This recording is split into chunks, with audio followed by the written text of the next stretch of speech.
Assalamualaikum warahmatullahi wabarakatuh.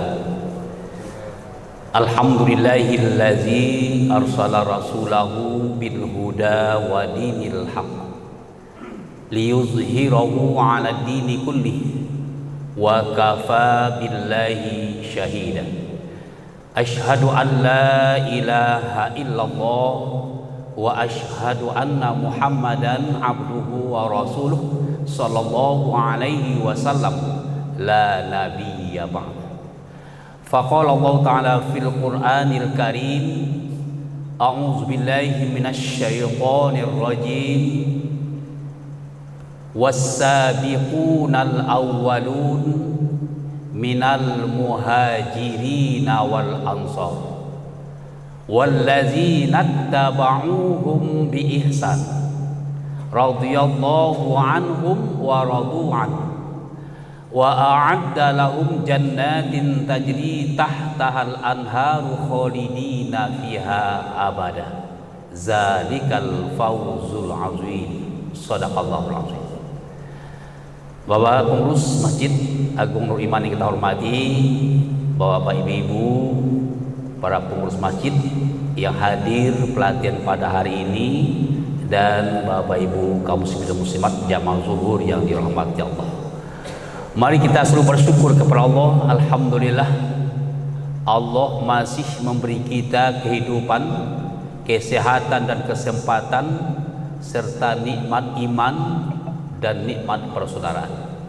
Kemudian kita selalu berselawat kepada Rasulullah dengan ucapan Allahumma sholli ala Muhammad wa ala ali Muhammad. Bapak Ibu kaum muslimin dan muslimat jamaah zuhur yang dirahmati Allah,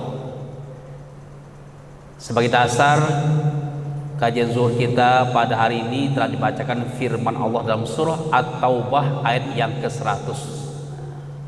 Ini sangat menarik untuk menjadi motivasi bagi kita. Kata Allah, was-sabiqunal awwalun minal muhajirin wal ansar. Orang-orang yang peroleh awal yang menganut agama Islam, mereka itu terdiri dari dua golongan.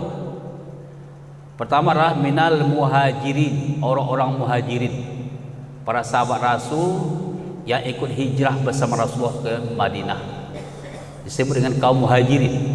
Kemudian wal ansor, penduduk kota Madinah atau ketika itu di Yasrib, dengan penuh sukacita menunggu kedatangan Rasul dan para sahabat, lalu memberikan bantuan dan pertolongan, maka disebut dengan kaum ansor, kaum penolong. Nah, inilah dua golongan di masa Rasul yang disebut dengan sahabat. Lalu menariknya adalah ayat itu mengatakan wallazina tabauhum bi ihsan. Kemudian orang-orang setelah mereka, para sahabat, tabi'in, termasuk kita insyaallah, jika kita ikuti apa yang dilakukan oleh generasi sahabat yang langsung dibina oleh Rasulullah, tentu kita punya peluang yang sama untuk mendapatkan janji Allah di ayat berikutnya. Apa kata Allah? Radhiyallahu anhum wa radu anhu. Allah redha kepada mereka karena mereka juga redha mengikuti aturan Allah. Kemudian wa a'adda lahum jannatin tajri tahtahal anharu khalidina fiha abada. Allah janjikan untuk mereka surga, di mana surga itu mengalir sungai-sungai yang indah di bawahnya, lalu di dalamnya kekal selama-lamanya. Di ujung ayat dikatakan zalikal fawzul azim, itulah kemenangan yang besar yang Allah janjikan. Tentu kita semua punya peluang yang sama dengan generasi sahabat ini untuk mendapatkan ridha Allah, mendapatkan surga yang Allah janjikan. Nah, syaratnya adalah kita lihat apa yang dilakukan oleh Rasulullah dengan para sahabat di masa awal itu. Apa kelebihan mereka? Pertama, mereka selalu melakukan kerjasama yang baik di antara mereka. Nah, itu makanya Bapak Ibu, ketika Rasulullah hijrah dari Mekah ke Madinah, tugas Rasul pertama adalah mengajak para sahabat untuk bergotong royong membangun masjid. Nah, kita rata-rata sebagai pengurus masjid sudah ada masjid kita. Dulu dibangun secara sederhana. Untuk apa masjid dibangun? Untuk mempersaudarakan antara kaum muhajirin yang datang dari Mekah dengan kaum ansor yang ada di Madinah. Sehingga situlah terjalin kerjasama yang baik di antara mereka. Pasok Minangnya sajiuk ba ayam sadanceng bak basi. Kabuki sama medaki kalura sama lu. Barik sama dipiku ringan. Itulah yang dibina Rasulullah di masjid yang dibangun secara sederhana ketika itu untuk mempersatukan umat, mempersaudarakan antara orang muhajir dengan orang ansor. Nah, sehingga berjalanlah kerjasama di antara mereka. Nah, tapi Allah berikan batasan dalam Al-Quran surah Al-Ma'idah ayat kedua. Batasan kita kerjasama, kata Allah, adalah dalam hal kebaikan dan ketakwaan. Wa ta'awanu 'alal birri wat taqwa wa la ta'awanu 'alal itsmi wal udwan. Silakanlah, kata Allah, kamu bekerjasama, saling membantu, saling menolong, berkolusi hanya dalam hal kebaikan dan ketakwaan kepada Allah. Jangan kita bekerja sama, saling membantu, saling menolong dalam hal berbuat dosa dan permusuhan. Nah, itu batasan. Nah, batasan inilah yang betul-betul dilakukan oleh para sahabat di bawah pimpinan Rasulullah. Kemudian kelebihan kedua mereka adalah mereka mau bekerja keras, berjihad, bersungguh-sungguh merubah nasib kepada yang lebih baik. Jadi walaupun orang-orang muhajirin disambut baik oleh orang ansor, diberikan tempat tinggal, dikasih makan, minum, namun dia tahu diri, tidak mau dia memberatkan saudaranya yang ada di Madinah, kaum ansor. Maka mereka bekerja sama, lalu mereka juga berusaha semaksimal untuk merubah nasib. Kalau dulunya sebagai pedagang di kota Mekah, di Madinah dia tanya kepada saudaranya kaum ansor di pasar, dagang dia. Nah, artinya Allah sudah ingatkan kita harus ada kerjasama, harus ada semangat perjuangan untuk merubah nasib kepada yang lebih baik.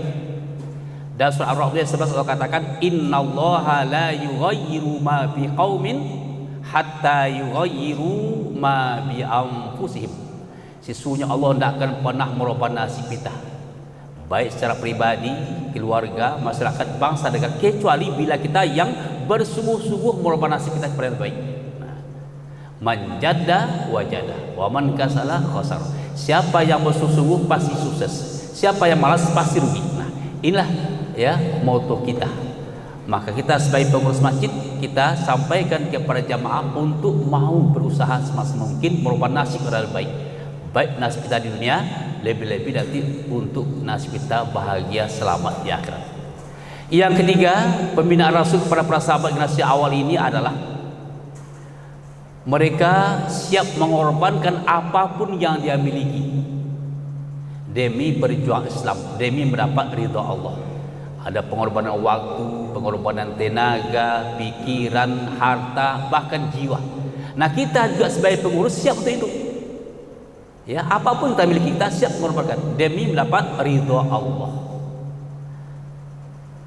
Dengan demikian, ketika kita berusaha semaksimal mungkin mengorbankan apapun yang kita miliki untuk mendapat ridha Allah, berarti apa yang kita ungkapkan dalam salat kita, qul inna sholati wa nusuki wa mahyaya wa mamati lillahi rabbil alamin. Ini kita nyatakan, hati kita siap bahwa sunya ibadahku, sholatku, hidupku, mati hanya untuk Allah. Bapak ibu kaum muslimin dan muslimat jamaah zuhur yang dirahmati Allah. Lalu yang berikutnya adalah apa kelebihan sahabat itu yang langsung dibina oleh Rasulullah? Baik orang muhajirin, orang ansor adalah mereka bangga sebagai seorang muslim. Apa bukti dia bangga? Dia terus belajar tentang Islam. Kita punya target menjadi Islam yang kafah, muslim yang sempurna. Allah katakan, ya ayyuhallazina amanu dukhulu fis-silmi kaffah wa la tattabi'u khutuwatis syaitan innahu lakum aduwwum mubin. Hai orang-orang yang beriman, kata Allah, masuklah kamu ke dalam Islam itu secara kafah, secara totalitas, secara sempurna, secara menyeluruh. Gimana caranya? Ada 3. Pertama, semangat belajar tentang Islam. Ya, kita terus semangat, karena belajar itu sampai kita meninggal. Utlubul ilma minal mahdi ilal lahdi. Semangat belajar itu yang kita tingkatkan terus, dan juga kita sampaikan kepada anak cucu kita, keluarga kita. Kemudian semangat pula untuk mengamalkan harus berbanding lurus semangat belajar dengan semangat mengamalkan. Kalau tidak, kita dikecam Allah. Kabura maqtan indallahi an taqulu ma la taf'al. Allah besar murkanya kepada orang punya ilmu tapi tidak mengamalkan. Nah, maka semangat belajar, semangat mengamalkan. Lalu yang ketiga adalah untuk jadi muslim yang kafah itu kata Allah, wala tattabi'u khutuwatis syaitan innahu lakum aduwwum mubin. Kita tetap waspada, mawas diri, hati-hati terhadap tipu daya syaitan, karena syaitan adalah musuh yang nyata. Nah, inilah konsep yang Rasulullah. Maka bangun masjid sebagai wadah, disitulah dia mempersatukan antara muhajir dengan orang Ansar, dijalin kerjasama yang baik di antara mereka, timbulkan semangat perjuangan. Lalu mereka juga berupaya untuk mau merubah nasib ke lebih baik untuk kehidupan dunia atau nasib untuk kehidupan akhirat. Lalu mereka bangga sebagai seorang muslim dengan dibuktikan dia semangat belajar Islam, semangat mengamalkan dalam kehidupan, dan tetap waspada terhadap tipu daya syaitan. Nah, insya Allah bila ini juga kita lakukan, kita termasuk orang-orang yang dijanjikan Allah mendapat ridhonya dan mendapatkan janji surga dari Allah. Mudah-mudahan kita semua yang diberi amanah sebagai pengurus masjid, inilah tugas kita, mengajak jamaah kita, membina umat kita, para remaja kita, agar mereka adalah orang yang cinta dengan Islam dan belajar dengan baik tentang Islam sehingga menjadi muslim yang kafah. Banyak maaf. Assalamualaikum warahmatullahi wabarakatuh.